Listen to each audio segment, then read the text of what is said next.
da escola, 2 dias atrás da fantasia, e chegar aqui agora é 1h da manhã, assim como se nós não fôssemos ninguém, bateu na nossa amiga. Que escola é essa? Que a gente dá um sangue e acontece isso. Poxa. Mas o que aconteceu? Não tinha fantasia, acabou, me trouxeram a saia. E a escola não podia entrar. Eu tenho um filho. O menino agrediu a passista. Ele agrediu ela, ele empurrou ela quando ela tentou passar. A gente só queria um dos seguranças ali.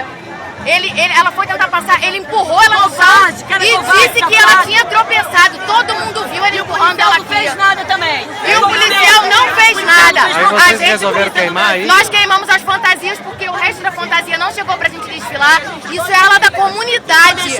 A gente é que tinha que desfilar, porque a gente pagou R$30 pelas fantasias pra esses filhos da puta. Chegar na hora